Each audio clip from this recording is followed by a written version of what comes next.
In 2014, a team of researchers at the University of Virginia conducted an experiment that has since become one of the most discussed findings in the psychology of boredom.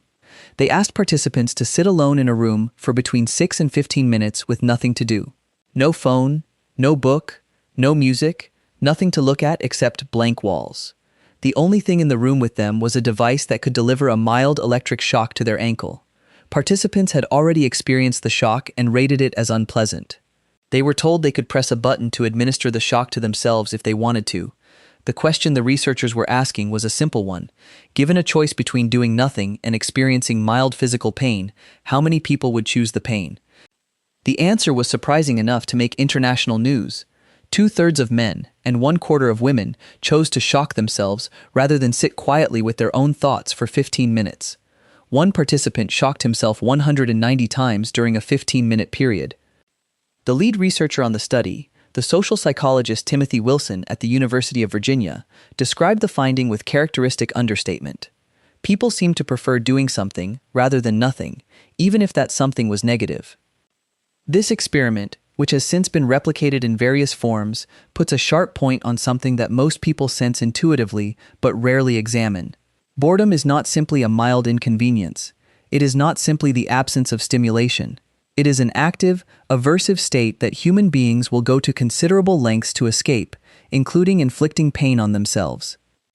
Understanding what boredom actually is, what it does to the human brain, and why human beings are so constitutionally unsuited to tolerating it, turns out to reveal something fundamental about the kind of mind that evolution produced, and about the gap between the environment that mind was designed for and the environment in which it now operates.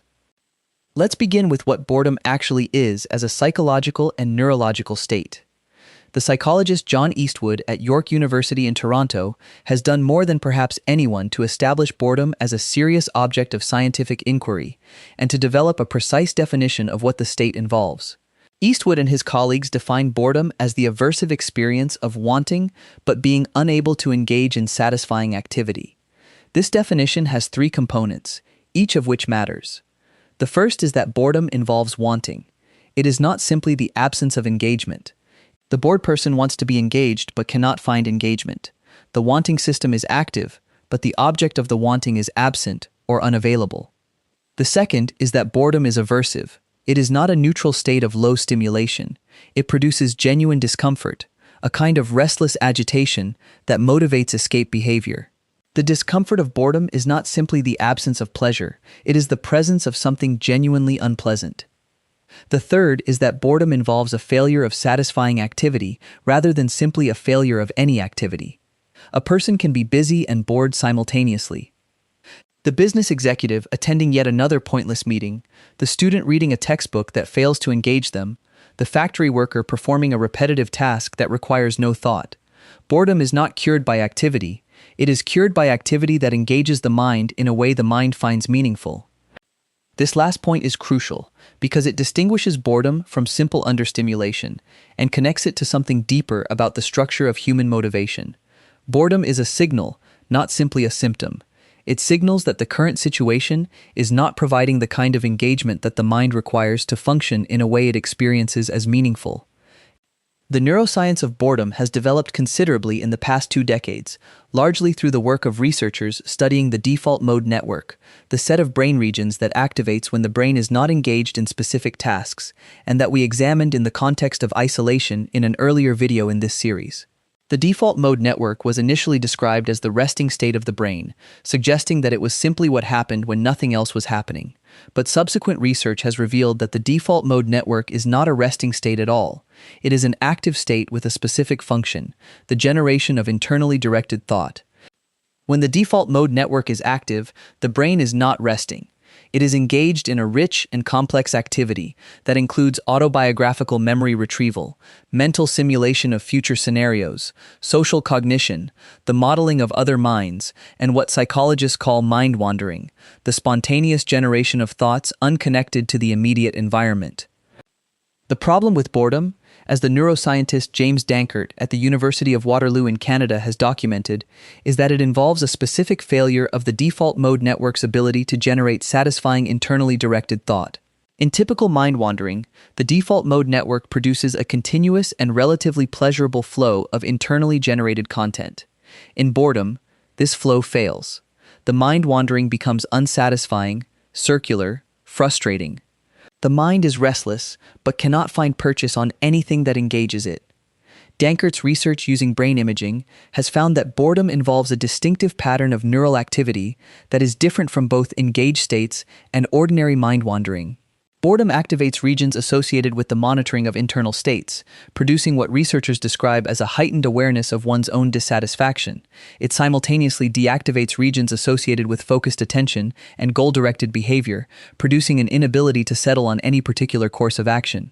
And it produces elevated activity in regions associated with the emotional processing of aversion, generating the characteristic discomfort that makes boredom so difficult to tolerate. The neuroscientist Sandy Mann at the University of Central Lancashire has proposed that boredom, at a neurological level, is a state of attentional conflict. The mind is receiving insufficient stimulation from the external environment to maintain engagement, but it is also unable to generate sufficient stimulation from internal resources. The result is a kind of attentional limbo, a state of awareness without adequate object, in which the mind is alert but has nothing adequate to be alert to. Mann's research has also produced one of the most counterintuitive findings in the science of boredom. Boredom can enhance creativity. In a series of experiments, Mann and her colleague Rebecca Cadman found that participants who performed a boring task before a subsequent creative task outperformed participants who went directly to the creative task. The boring task, which involved copying numbers from a telephone directory, appeared to activate the kind of unfocused, internally directed thinking that underlies creative insight, and to produce a state of restless searching that generated more creative output than a more engaged starting state. The mechanism behind this finding appears to be related to the default mode network. The bored mind, unable to find engagement in the external environment, is driven toward internal exploration. The mind wandering that boredom induces, while subjectively uncomfortable, produces a broader and less constrained search through the associative networks of memory and imagination. And this broader search can surface connections and associations that more focused thinking would miss. This finding has generated considerable discussion about the role of boredom in creative and intellectual life, and has led some researchers to argue that the modern tendency to eliminate boredom through constant digital stimulation may have costs for creative capacity that are not yet fully understood. The evolutionary origins of boredom are a subject of genuine scientific debate, but the most coherent account connects boredom to the system that motivates exploration and novelty-seeking in mammals more generally. The neuroscientist Jaak Panksepp, whose work on the emotional systems of the mammalian brain became foundational in the field of affective neuroscience, identified what he called the seeking system as one of the primary emotional systems present in all mammals. The seeking system is the neural substrate of exploratory behavior, the motivational system that drives animals to explore their environment, to seek out new stimuli, to engage with novelty. Panksepp argued that the seeking system is not simply activated in response to specific needs, like hunger or thirst. It is a background motivational system that is always active to some degree, always pushing the organism toward engagement with the environment.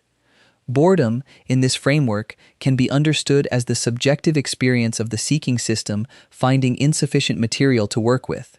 The exploratory drive is active, but the environment is providing insufficient novelty or engagement to satisfy it. The result is the restless, searching discomfort that characterizes boredom. This evolutionary account helps explain why boredom is so aversive. In the ancestral environment, an engaged environment was typically a safe and resource-rich environment. A boring environment, an environment providing insufficient stimulation for the seeking system, was likely to be one in which the organism was failing to attend to important features of its surroundings, failing to explore for resources, or failing to respond to opportunities. Boredom was, in this sense, a signal of motivational failure, an alarm that the organism's engagement with its environment was insufficient, and that this insufficiency required correction. The social dimension of boredom has received less attention than its neurological and evolutionary dimensions, but may be equally important. The psychologist Wijnand van Tilburg at the University of Essex has conducted a series of studies examining the relationship between boredom and social behavior, and found that boredom reliably increases what he calls the need for belonging. Bored people are more likely to seek out social connection, more likely to engage in nostalgia about past social relationships, and more likely to display pro-social behaviors that increase social connection. Van Tilburg's interpretation of this finding connects to the evolutionary account of boredom. In the ancestral environment, boredom arising in a context of social isolation would have been particularly aversive and would have motivated the return to the social group.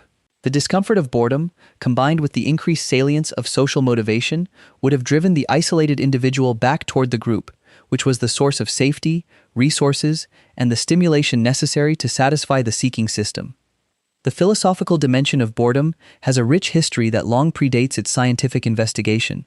The existentialist philosopher Martin Heidegger wrote extensively about what he called profound boredom, a deep form of boredom that strips away the ordinary distractions and concerns of daily life and confronts the individual with the bare fact of existence. For Heidegger, this profound boredom, while uncomfortable, was philosophically revelatory.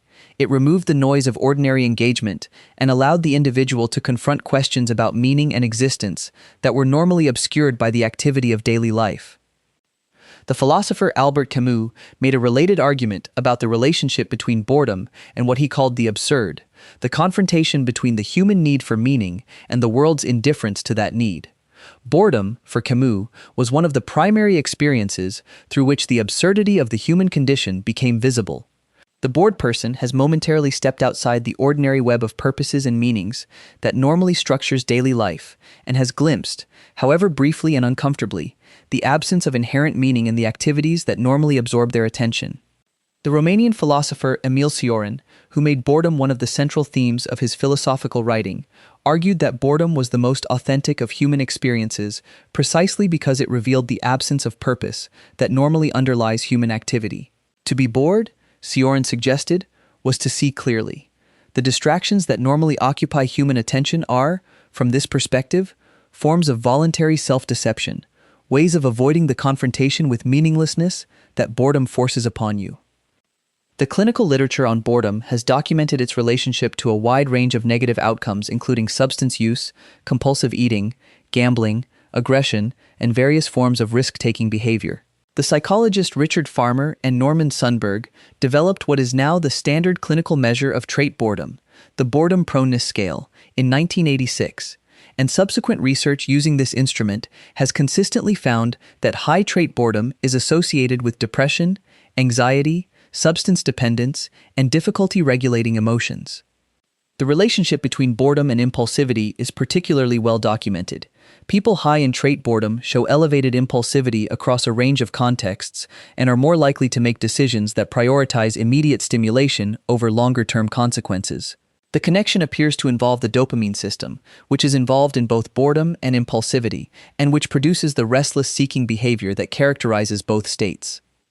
What the science of boredom ultimately reveals is something about the fundamental architecture of the human mind and the conditions it requires to function well. The human brain is not designed for inactivity. It is not designed for monotony. It is not designed for environments that provide insufficient novelty, complexity, or social engagement. It evolved in an environment that was rich in novelty, social complexity, and the ongoing demands of survival and social life, and it requires something approaching that richness to function in a way it experiences as satisfying. The modern world, paradoxically, has made it easier than at any previous point in human history to eliminate the experience of boredom through constant digital stimulation. And yet the rates of reported boredom, depression, and meaninglessness in modern populations suggest that the elimination of boredom through artificial stimulation is not the same as the satisfaction of the needs that boredom signals. The brain that shocked itself 190 times to escape 15 minutes of silence was not malfunctioning. It was doing exactly what brains do when the environment fails to provide what they were designed to need. The question is not how to eliminate boredom. The question is what it is telling you about what your mind actually needs, and whether you are willing to sit with the discomfort long enough to hear the answer. Thank you for watching, and I will see you in the next video. If you find this video interesting, please consider subscribing for more content like this.